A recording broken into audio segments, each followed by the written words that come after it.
Hey you guys, welcome back to my channel. It's been 5 days since Josh Duggar was convicted of receiving and possessing CP. Now his family members, they have started putting out statements about his conviction and how they feel about it. Now the first person or the first couple to put out a statement was his sister, Jill Duggar Dillard, and her husband, Derek. If you've been following this trial, then you know that Derek Dillard was at the trial every day. A lot of people inside the courtroom, the person from the Ashley, the son, they often talked about how Derek was seen writing notes the whole time. So Derek was very involved in this trial, taking notes when something of importance was talked about. I think he was really there just trying to soak everything in so he could have a clear understanding of what was going on, so he could decide for himself, if he felt like Josh was guilty. Him and his wife, Jill, they did release a statement. I think it was actually the evening after the conviction they released a statement. I do have a video out already about their statement, but just kind of in a nutshell, what they said was that they had been lied to so much in regards to like Josh and everything surrounding him with all these scandals. So they felt that they needed to be in that courtroom as much as possible to hear the evidence for themselves. And after hearing all the evidence, they feel that the jury made the right choice, that this was a just verdict. In their own words, they said this was a just verdict. Now, Jill, she could not be there every day because she was listed on the witness list. And if you're going to be a witness at a trial, from my understanding, you can't be at the trial.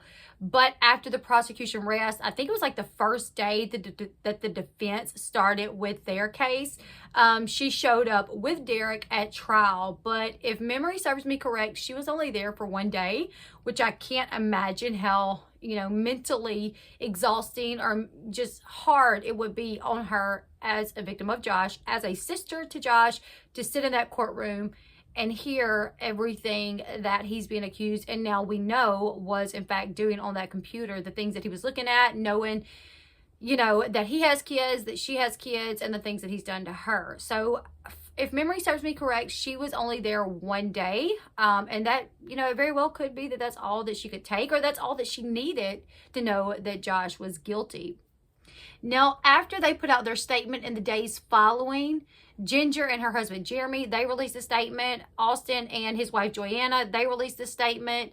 Jason Duggar, as well as Jessa and Ben Sewald, released statements as well.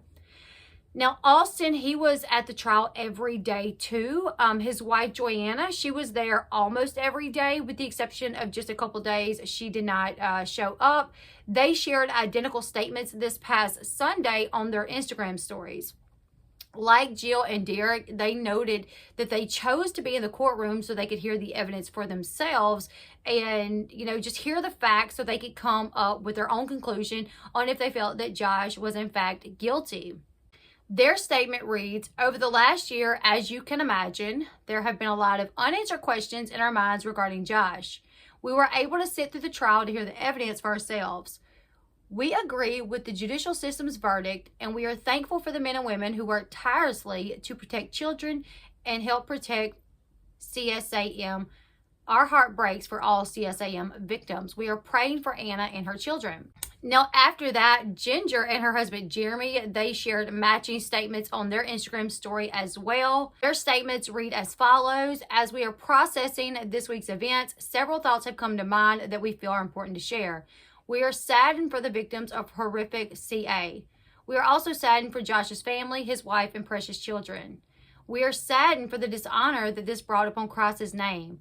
Josh claimed to be a Christian. When a professing follower of Jesus is exposed as a hypocrite, the response of many will be to challenge the integrity of Jesus himself. They'll question the legitimacy of a Savior whose so-called followers privately delight in the sins they publicly denounce.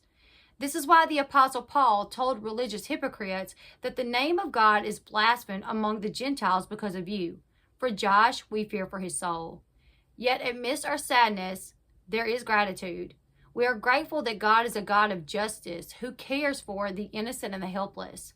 And for all the people in this world, he especially loves children, who are among the most vulnerable. This reality makes the existence of sex trafficking and child abuse one of the most horrific evils imaginable. It is an evil God hates. Jesus welcomed and cared for children, seeing their helplessness as an opportunity to protect, not exploit, and his harshest indictment was reserved for those who caused them to stumble. It would be better for him to have a great millstone fastened around his neck and to be drowned in the depth of the sea. For those who follow him, he requires the same compassion towards children. See that you do not despise one of these little ones. For I tell you that in heaven their angels always see the face of my Father who is in heaven. The Apostle James put his care at the heart of true religion. Religion that is pure and undefiled before God the Father in this: to visit orphans and widows in their affliction, and to keep oneself unsustained from the world. We are thankful to God for exposing Josh's actions and to the legal system committed to protecting the innocent and punishing the guilty in this case. We are grateful for justice. We are praying for further justice, vindication, protection, and healing for all of those who have been wronged. Now, Jason Duggar, he did not release his own statement, but he reposted Jeremy's statement, and he said, "Well said," at Jeremy Volo. I think that's how you say the last name. Ben Seawall and his wife, Jessa Duggar Seawall, they post a statement, and it says, "From the moment we learned of this case against Josh, we have prayed that God would cause the truth to be made known, no matter what it was, and that the facts would be followed wherever they lead. We are grieved beyond words over the children exploited and abused in CSAM, and we are thankful for our justice system in its punishment of such evils. Our heart breaks for Josh's family, and we ask for your continued prayers for them and the unfathomable grief and pain they are enduring." Jim Bob and Michelle, they also posted a statement on their social media accounts. Now, they also got a lot of flack for this statement because it wasn't really much of anything. They said this entire ordeal has been very grievous. Today, God's grace, through the love and prayers of so many, has sustained us. Our hearts and prayers are with anyone who has ever been harmed through CSAM material, or CSAM. In the days ahead, we will do all that we can do to surround our daughter-in-law, Anna, and their children with love and support. As parents, we will never stop praying for Joshua and loving him, as we do all of our children. In each of life's circumstances, we place our trust in God. He is our source of strength and refuge. Thank you for your prayers. Now, they did get a lot of flack for that because it's like, well, what about your daughters? You have been so focused on praying, loving, and protecting Josh that you have failed to protect your daughters. And it really wasn't a lot that they said. They didn't bring up, the fact that he was found guilty or anything like that. So they did get some flack for their statements. I thought that it was not a lot. I felt that it should have been more. But, what can you do? It is their son. So I couldn't even imagine being in that position at all. Don't really know how I would handle it. Back in 2015, Jessa and Jill publicly came out as two of the girls that Josh molested, while it was revealed later through a lawsuit filed by 4 of the Duggar girls that Ginger and Joyanna were also Josh's victims as well. Now, not only did Jim Bob and Michelle, they put out that little statement, but Jim Bob has also been putting political statements out as well. You guys know that he is running for Arkansas State Senate, and he has released a few statements, campaign statements. In these statements, he mentioned the situation regarding his son, and he got a lot of backlash for that as well. I also have a video that I'm working on, or I actually have it recorded. I haven't edited it yet, where I read that statement and I read some of the comments. A lot of people telling him he needs to pull out of this race, that he should not even be running at this point. And the fact that he decided to run or announced to run, right before Josh's trial, people just feel that it's not okay and he needs to pull out. So far, these are the statements that we have from family members. It seems like so far everyone is kind of on board. They feel that justice was served, that they needed to be there to hear things for themselves, obviously because they weren't told. Austin and Joyanna, their statements saying that, there was a lot of questions surrounding Josh. Well, that was because Jim Bob and Michelle, they were not being forthcoming with the rest of the family members as to what was going on. Everything was kind of swept under the rug. Hush, hush, don't talk about it. Just pray about it. So I think there was a lot that the family did not know. There was a lot that the The husbands to the sisters, they didn't know a lot that the sisters did not know. I cannot even imagine how difficult this must have been for them to sit at this trial and really hear the things that went on. Everything that we had heard up until, the arrest was a lot of, it was just watered down versions of what really happened.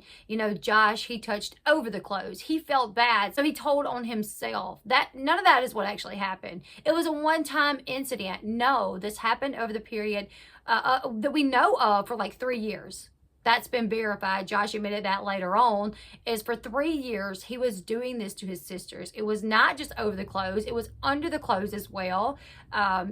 One of the girls woke up to him under the covers, removing her underwear. So she hit him in the face, and she was the one that told. That is why the parents learned of Josh's behavior. It was not because Josh felt bad and he needed to tell someone because he just felt so terrible. He would have continued this behavior as long as possible. As long as he wasn't caught, he would have continued. And where would this have led? If Josh would have not got caught watching the type of content that he was watching, could this have led to something worse? I'm working on a video right now about that, you guys. So kind of stay tuned, because I have something kind of big coming up, this video that I'm working on about where Josh could have been headed had he not been caught. So, yeah, you guys leave me your thoughts in the comment section below. I feel so bad for the sisters. I feel so bad for the husbands to find out what their wives really went through, knowing that the parents did not clue them in on this. And yes, I feel bad for Anna, and I feel bad for her children. You guys let me know your thoughts in the comment section below. If you are not subscribed to my channel, what are you doing? A lot of people watch and they are not subscribing. So hit that subscribe button, hit the notification bell so you are notified of each time I upload a new video. And until next time, I'll see you guys later. Goodbye, everyone.